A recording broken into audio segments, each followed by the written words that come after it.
जय शनिदेव बट्टू। तो आज का जो विषय है वो भैरव देव है। भैरव देव जो हैं वो भगवान शंकर के साक्षात रुद्र अवतार ही हैं।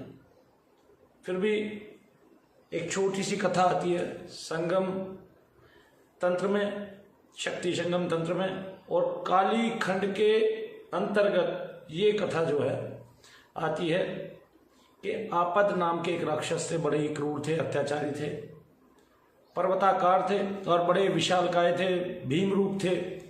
और यूं कहें कि ये जो है ना साक्षात देवताओं के लिए संकट थे। तो देवताओं ने विचार किया। जब देवताओं ने विचार किया कि इसको कैसे मारा जाए, तो सभी देवताओं ने एक भूमिका बनाई और सबने अपने अपने तेज से, अपने अपने सत्व से, अपने अपने तेज से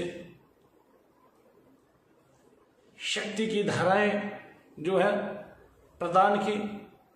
जो शक्ति की धाराएं आई वो बिंदु के रूप में आई और एक जो है चक्र के रूप में वहां पर समा गई, एक स्थल पर आ गई। तो वहां पर जो उत्पन्न हुए उन सबके तेजों से, सभी देवी देवताओं के तेजों से, जो वहां पर उत्पन्न हुए सभी देवताओं के तेज से, वो थे एक पंचवर्षीय समान भैरवनाथ, जिनको बटुक भैरव भी बोला जाता है, और आपद उद्धारक, यानी कि जो आपद नाम के राक्षस थे उनसे जिन्होंने पूरे संसार का उद्धार किया, तो आपद उद्धारक बटुक भैरव बोला जाता है। तो ये बटुक भैरव जी हैं। सबसे पहले हम इनको प्रणाम करते हैं। बोलिए बटुक भैरवनाथ की जय। काल की भांति सुशोभित होने से आप काल भैरव हैं और काल भी आपसे भयभीत रहता है। आप अति भीषण काय हैं और काल के रूप में जो है सर्वत्र संसार में आप भ्रमण करते हैं और देवताओं की रक्षा करते हैं, समस्त पृथ्वी का भार हरण करते हैं, दुष्ट आत्माओं का आप मर्दन करते हैं, इसलिए आप आमर्दक कहलाते हैं।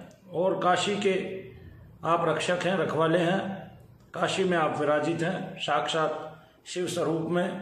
तो काशी में तो जाने के बाद सर्वप्रथम भगवान के दर्शन करने के बाद आपका दर्शन जरूर होता है।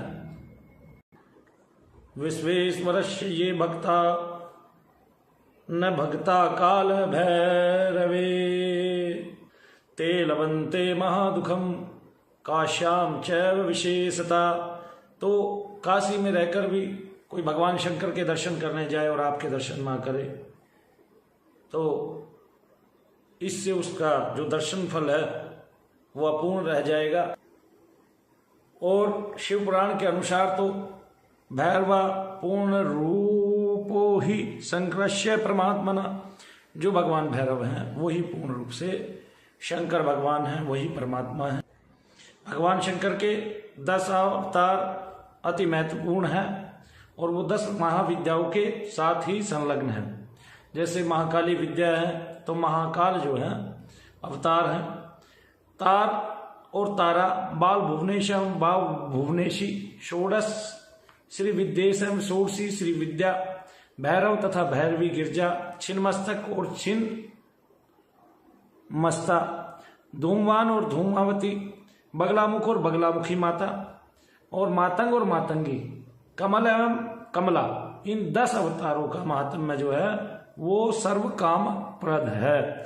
ये अवतार जो है तंत्र शास्त्र में 10 महाभैरव तथा 10 महाविद्याओं के रूप में पूजित हैं, वर्णित हैं। और खलों को दंड देना और भक्तों को विद्या देना, भक्तों को शक्ति प्रदान करना और भक्तों को सिद्धि प्रदान करना, इन 10 महाअवतारों का कार्य है और इन 10 महाविद्याओं का कार्य है। और जब आप भगवान की भक्ति करते हैं तो छिन्नमस्ता माता है, मातंगी माता है, तो इनसे मातंग की भक्ति साथ साथ कर सकते हैं, यानी कि भगवान शिव की उनके अंगों के सहित भक्ति कर सकते हैं। यानी कि माता के सहित भगवान शिव की भी आप साथ साथ उपासना कर सकते हैं, या काल भैरव की, आपद उद्धारक भैरव की, आपद उद्धारक भैरव की आप प्रार्थना कर सकते हैं। तो जो भैरव की प्रार्थना है इनमें स्वर्णाकर्षण एक प्रार्थना है। स्वर्णाकर्षण का मतलब ही है कि संसार के सकल पदार्थ यानी कि जो पृथ्वी लोक पर हैं, जिनकी इंसान चाह रखता है, जब वो भैरव की साधना करता है, जब न्यास सहित वो साधना करता है,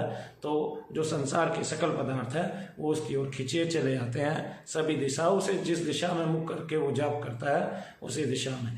तो ये पार्ट वाइज हम जो है भैरव देवता की साधना आपको बता रहे हैं, और पार्ट वाइज कुछ कथाएं हैं, कुछ कहानियां हैं, अलग अलग इस तंत्रों से, अलग अलग जो है पुराणों से जो व्याख्याएं लिखी गई हैं वो मैं आपको साथ साथ बताऊंगा, और जो स्तुतियां हैं भगवान की भैरव की वो भी मैं आपको साथ साथ बताऊंगा, और फिर आप साधना कैसे करें ये भी मैं आपको साथ साथ बताऊंगा, और फिर आपके पास साधन क्या क्या होने चाहिए। और ये जो तंत्र मार्ग की बेशक साधना है, लेकिन ये आपको शमशान में जाके नहीं करनी है, अपने घर पे रह के आप जप करें, न्यास आदि के सहित न्यास करें, ऋष्यादि न्यास करें, तो आप देखेंगे कि आपको उसका फल मिल रहा है, आपको उसका लाभ मिल रहा है, आपको मंत्र जो है फलीभूत हो रहा है, बीज सहित मंत्र जो है आपको शक्ति प्रदान कर रहा है।